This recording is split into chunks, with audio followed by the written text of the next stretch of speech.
Students, आज हम agriculture कृषि का जो चैप्टर रिमेन बच गया था आधा, उसके बारे में हम आगे पढ़ेंगे। हमने कृषि क्या है, कृषि के प्रकार और जो भी इसकी शस्य प्रारूप है यानी कि फसलों का पैटर्न क्या है, मेथड्स क्या हैं, ये हमने पढ़ा था। अब हम पढ़ रहे थे इसमें बेटा मुख्य फसलें। ठीक है, मुख्य फसलों में हमने चावल की फसल के बारे में पढ़ा था कि उसके लिए किस तरह का तापमान, वर्षा, मिट्टी और किस तरह की मतलब जो भी भौगोलिक कंडीशंस हैं, मतलब जो ज्योग्राफिकल कंडीशंस हैं वो किस तरह की होनी चाहिए। आगे हम इसमें पढ़ेंगे मुख्य फसल है हमारी, जो मुख्य खाद्यान्न फसल है दूसरे नंबर पर जो आती है वो है गेहूँ। गेहूँ भारत की दूसरी सबसे महत्वपूर्ण खाद्यान्न फसल है जो देश के उत्तर और उत्तर पश्चिमी भागों में पैदा की जाती है। कौन से भागों में? उत्तर और उत्तर पश्चिमी भागों में, यानी कि जो हमारा पंजाब, हरियाणा और यूपी वाला, और उत्तर पश्चिमी यानी कि गुजरात और इन इलाकों में भी, महाराष्ट्र आदि में भी गेहूँ की खेती की जाती है। इसके लिए वर्षा 50 से 75 सेंटीमीटर वार्षिक वर्षा की आवश्यकता होती है। बोते समय इसमें 10 से 15 डिग्री या 15 से 20 डिग्री तापमान, और जो काटते समय इसमें अधिक तापमान की ज़रूरत होती है। फिर आता है कि इसके उगाने वाले प्रमुख क्षेत्र कौन से हैं।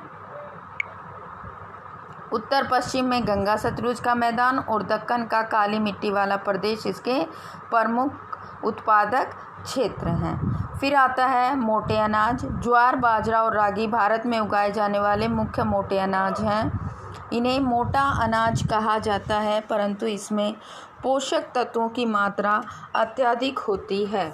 उदाहरणतः रागी में प्रचुर मात्रा में लोहा, कैल्शियम। रागी बेटा हमारे यहाँ पर नहीं उगाई जाती है, ये दक्षिण भारत की मुख्य फसल है, और ये मुख्यतः ऐसे दिखाई देती है जैसे आपने मूली के बीज या सरसों से मोटे ऐसे दाने होते हैं। ठीक है, यह फसल वर्षा पर निर्भर करती है और अधिकतर आर्द्र क्षेत्रों में, यानी कि ये जो रागी की फसल है ये ह्यूमिड क्षेत्रों में यानी कि तटीय इलाकों में ज़्यादा उगाई जाती है। महाराष्ट्र, कर्नाटक, आंध्र प्रदेश और मध्य प्रदेश इसके मुख्य उत्पादक राज्य हैं।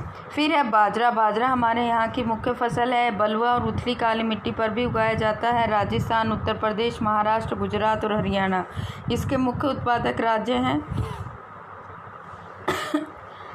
अच्छा, इसमें इतना ही है। ठीक है, फिर आ जाता है हमारा मक्का। यह एक ऐसी फसल है जो खाद्यान्न व चारा दोनों रूप में प्रयोग की जाती है, और यह एक खरीफ की फसल है, यानी कि ये जून जुलाई में बोई जाती है, मई जून में बोई जाती है, और सितंबर में ये काट ली जाती है। ये जो हमारा मैप दिखाया गया है ये मुख्य गेहूँ उत्पादक क्षेत्र हैं। ये आपके पूरा उत्तर भारत और उत्तर पश्चिमी यानी कि ये महाराष्ट्र और गुजरात का जो इलाका है ये, और ये आपका हिमाचल प्रदेश, पंजाब, हरियाणा, उत्तर प्रदेश, उत्तराखंड, मध्य प्रदेश और बिहार, आधे बिहार में, इन क्षेत्रों में, इन राज्यों में मुख्यतः गेहूं की फसल उगाई जाती है। नेक्स्ट हमारा आ जाता है इसमें मक्का के लिए बताया जा रहा है इसमें कि जो 21 डिग्री से 27 डिग्री सेल्सियस तापमान की ज़रूरत होती है। पुरानी जलोढ़ मिट्टी अच्छी होती है। मक्का रबी की ऋतु में भी उगाई जा सकती है, और कर्नाटक, उत्तर प्रदेश, बिहार और ये इसके मुख्य उत्पादक राज्य हैं। फिर नेक्स्ट हमारा आ जाता है दालें। भारत विश्व में दालों का सबसे बड़ा उत्पादक है, यानी कि भारत में विश्व की सबसे ज़्यादा दाल उगाई जाती है। शाकाहारी खाने में दाल सबसे अधिक प्रोटीनदायक होती है। अरहर, उड़द, मूंग, मसूर, मटर और चना भारत की प्रमुख दलहनी फसलें हैं। दालों को बेटा दलहनी फसलें भी कहा जाता है, और ये खरीफ और रबी दोनों फसलों के उसमें उगाई जाती है। कुछ दालों में कम नमी की आवश्यकता होती है, इन्हें शुष्क परिस्थितियों में उगाया जाता है, और कुछ में ज़्यादा की आवश्यकता होती है, उन्हें हम रबी की फसल ऋतु में उगाते हैं। इन फसलों को आमतौर पर अन्य फसलों के आवर्तन में बोया जाता है, यानी कि रोटेटिंग करने के लिए। मान लो एक ही क्षेत्र में बार बार हम गेहूं या चावल की फसल उगा रहे हैं तो वहाँ पर रोटेशन करने के लिए दाल मुख्यतः रूप से उगाई जाती है। और मध्य प्रदेश, उत्तर प्रदेश, राजस्थान, महाराष्ट्र और कर्नाटक दाल के प्रमुख उत्पादक क्षेत्र हैं। फिर आ जाता है खाद्यान्नों के अलावा अन्य खाद्य फसलें। गन्ना, ये इम्पोर्टेंट है बेटा, इसकी ये भी कई बार 3 नंबर में या 6 नंबर में पूछा जाता है कि गन्ने की भौगोलिक परिस्थितियों पर एक संक्षिप्त निबंध लिखें। तो गन्ना एक उष्ण और उपोष्ण कटिबंधीय, यानी कि यह गर्म जलवायु वाले क्षेत्रों में ही ज़्यादा उगाया जाता है। यानी कि यह फसल के लिए 21 डिग्री सेल्सियस और 27 डिग्री सेल्सियस की तापमान की आवश्यकता होती है। बारिश भी अधिक चाहिए इसके लिए 75 सेंटीमीटर से 100 सेंटीमीटर वार्षिक वर्षा की ज़रूरत होती है। उष्ण और आर्द्र जलवायु चाहिए। सिंचाई वाले प्रदेशों में भी ये सिंचाई के साधनों के द्वारा इस फसल को उगाया जा सकता है। इसमें अधिक शारीरिक श्रम की आवश्यकता होती है। ब्राज़ील के भारत का विश्व में गन्ना उत्पादक में दूसरा सबसे बड़ा स्थान है। चावल में भी भारत का दूसरा सबसे बड़ा स्थान है और गन्ना उत्पादक में भी भारत का दूसरा सबसे बड़ा स्थान है। उत्तर प्रदेश, महाराष्ट्र, कर्नाटक, तमिलनाडु, आंध्र प्रदेश, तेलंगाना ये इसके प्रमुख उत्पादक राज्य हैं। नेक्स्ट आ जाता है हमारा तिलहन। बेटा दलहन दालों को और तिलहन जिनसे तेल निकाला जाता है उन्हें, वो सभी फसलें तिलहन में आ जाती हैं। भारत विश्व में चीन के बाद दूसरा तिलहन का सबसे बड़ा उत्पादक देश था, लेकिन 2014 में तोरिया के उत्पादन में भारत विश्व में कनाडा और चीन के बाद तीसरा स्थान था। देश में कुल बोए गए क्षेत्र के 12% भाग पर कई तिलहन की फसलें उगाई जाती हैं। मूंगफली, सरसों, नारियल, तिल, सोयाबीन, अरंडी, बिनोला, अलसी और सूरजमुखी ये भारत में उगाई जाने वाली मुख्य तिलहन फसलें हैं। ठीक है बेटा, इसमें मूंगफली जो है वो खरीफ की फसल है तथा देश के मुख्य तिलहनों के उत्पादन में लगभग जैसे 12% क्षेत्र पर उगाए जाते हैं तो लगभग 6% पर मूंगफली उगाई जाती है। गुजरात, राजस्थान, तमिलनाडु और महाराष्ट्र मूंगफली के मुख्य उत्पादक राज्य हैं। अलसी, सरसों रबी की फसलें हैं और उत्तरी भारत में उगाई जाती हैं। खरीफ की फसल दक्षिण भारत में रबी की अरंडी खरीफ और रबी दोनों ही फसल ऋतु में बोया जाता है, यानी कि अरंडी जो है वो खरीफ की फसल भी है और रबी की फसल भी है। अब आ जाता है हमारी चाय। चाय भी एक इम्पोर्टेंट फसल है जो कई बार पेपर में पूछी जाती है। जैसे सेट आते हैं ABCD, तो एक में गन्ना पूछ लिया, एक में गेहूँ, एक में चाय, इस तरह से उसकी भौगोलिक परिस्थितियाँ। तो ये भी एक इम्पोर्टेंट फसल है। यह एक महत्वपूर्ण पेय पदार्थ है, बेवरेज है, और इसे शुरुआत में अंग्रेज भारत में लाए थे। पहले हमारे यहाँ पर चाय की खेती नहीं की जाती थी, अंग्रेज इसको लेके आए थे। चाय का पौधा उष्ण और उपोष्ण कटिबंध जलवायु का पौधा है। इसमें ह्यूमस और जीवांश युक्त गहरी मिट्टी यानी कि उपजाऊ मिट्टी की आवश्यकता होती है और यह ढलवा क्षेत्रों पर उगाई जाती है क्योंकि इसकी चाय की झाड़ियों को उगाने के लिए वर्ष भर पोषण होती है, यानी कि थोड़ी सी उष्ण और आर्द्र जलवायु पाला रहित, यानी कि जो पाला पड़ता है ना सर्दियों में, सफ़ेद सी लेयर हमारी यहाँ पर जम जाती है धरती पर, उसे हम पाला कहते हैं। ऐसी जलवायु की ज़रूरत नहीं होती। वर्ष भर समान रूप से होने वाली वर्षा की बौछारें चाहिए, यानी कि बार बार पानी की ज़रूरत होती है लेकिन पानी जड़ों में रुकना नहीं चाहिए, इसलिए इसको ढलान वाले क्षेत्रों की आवश्यकता होती है। इसमें बहुत ज़्यादा शारीरिक श्रम की आवश्यकता होती है क्योंकि चाय की जो पत्तियां हैं उनको तोड़ने के लिए मज़दूरों की अत्यधिक आवश्यकता होती है। इसके मुख्य उत्पादक राज्य असम, पश्चिम बंगाल में दार्जिलिंग और जलपाईगुड़ी जिलों की पहाड़ियाँ, तमिलनाडु और केरल है। हिमाचल प्रदेश, उत्तराखंड, मेघालय, आंध्र प्रदेश और त्रिपुरा आदि राज्यों में भी चाय उगाई जाती है। भारत विश्व में चीन के बाद दूसरा चाय का बड़ा उत्पादक है। चावल, गन्ना और चाय चाइना के बाद दूसरा नंबर विश्व में जो उत्पादन में है वो भारत का ही आता है। नेक्स्ट है हमारा कॉफ़ी। ये भी एक पेय फसल है यह, और ये भारत के लगभग 3.5%, मतलब विश्व की जितना भी विश्व में कॉफ़ी का उत्पादन किया जाता है उसका 3.5% भारत में उत्पादन किया जाता है।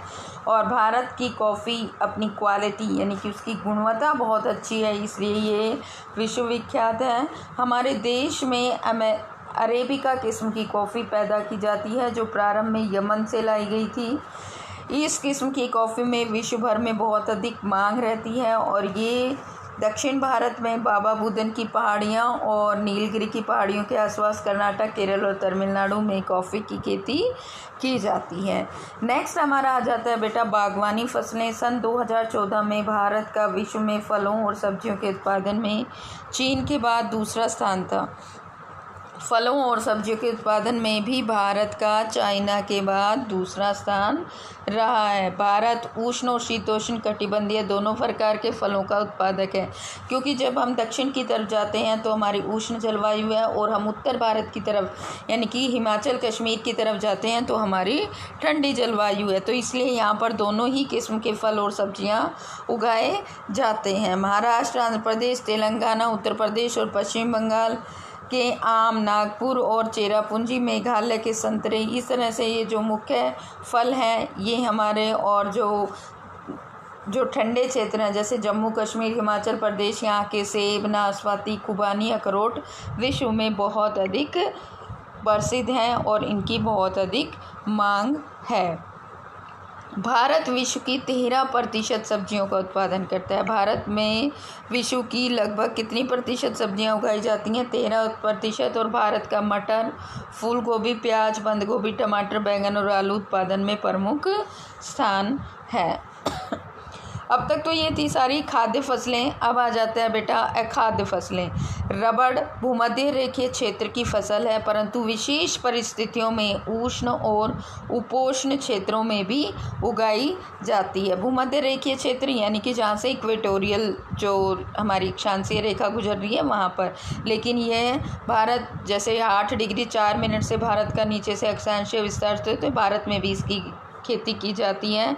इसके लिए अत्यधिक वर्षा 200 सेंटीमीटर से अधिक वर्षा की ज़रूरत होती है और 25 डिग्री सेल्सियस तापमान की ज़रूरत होती है। रबड़ एक महत्वपूर्ण कच्चा माल है जो औद्योगिक इकाइयों को कच्चा माल उपलब्ध कराता है। इसमें मुख्य रूप से केरल, तमिलनाडु जो इसके उत्पादक क्षेत्र हैं, केरल, तमिलनाडु, कर्नाटक, अंडमान निकोबार, मेघालय और गारो खासी पहाड़ियों पर उगाया जाता है जहाँ पर बारिश अधिक होती है। फिर आ जाता है हमारा रेशेदार फसलें। रेशे जिनके फाइबर्स होते हैं, कपास, जूट, सन और प्राकृतिक रेशम भारत में उगाई जाने वाली प्रमुख फसलें हैं। इसमें पहली 3 मिट्टी की फसल उगाने से प्राप्त होती है और चौथा रेशम के कीड़े कोकून से प्राप्त होती है जो मलबरी पेड़ की हरी पत्तियों पर पलता है। यानी कि आपको पता है यह रेशम सिल्क किससे बनाया जाता है? सिल्क वॉर्म से बनाया जाता है। और रेशम के उत्पादन की जो प्रक्रिया है उसे हम किसके नाम से जानते हैं? सेरीकल्चर के नाम से जानते हैं। नेक्स्ट इसमें आ जाता है हमारा कपास। कपास भी कई बार आता है। कपास एक फाइबर फसल है। कपास के पौधे का मूल स्थान माना जाता है भारत को ही। सूती कपड़ा उद्योग के लिए कपास एक प्रमुख कच्चा माल उपलब्ध कराता है और भारत विश्व में कपास के उत्पादन में लगभग तीसरा इसका स्थान है। दक्कन के पठार के शुष्कर भागों में इसके लिए सबसे उपयुक्त काली मिट्टी है। काली मिट्टी में ये बहुत ही अच्छी फसल होती है। इसके लिए उच्च तापमान और हल्की वर्षा की ज़रूरत होती है और 210 पाला रहित दिन और खिली हुई दीप वाले दिन चाहिए। इसे पककर तैयार होने में लगभग 6 से 8 महीने लगते हैं और महाराष्ट्र, गुजरात, मध्य प्रदेश, कर्नाटक, आंध्र प्रदेश, तेलंगाना, तमिलनाडु और पंजाब ये इसके प्रमुख उत्पादक क्षेत्र हैं। नेक्स्ट हमारा आ जाता है जूट। जूट को एक सुनहरा रेशा यानी कि गोल्डन फाइबर भी कहा जाता है। जूट की फसल बाढ़ के मैदानों में जल निकास वाली उर्वरक मिट्टी में उगाई जाती है। जहाँ पर हर साल बाढ़ आती है और नई मिट्टी जमा हो जाती है वहाँ पर जूट की फसल की जाती है। पश्चिम बंगाल, बिहार, असम और उड़ीसा तथा मेघालय जूट के प्रमुख उत्पादक राज्य हैं। इनका प्रयोग बोरियां, चटाई, रस्सी और गलीचे बनाने के लिए किया जाता है। आज के वीडियो में इतना ही। आप इन जो ये फसलें मैंने बताई, इनकी भौगोलिक परिस्थितियों, उत्पादन और वितरण के बारे में अच्छे से पढ़ेंगे और याद करेंगे। नेक्स्ट वीडियो में आगे।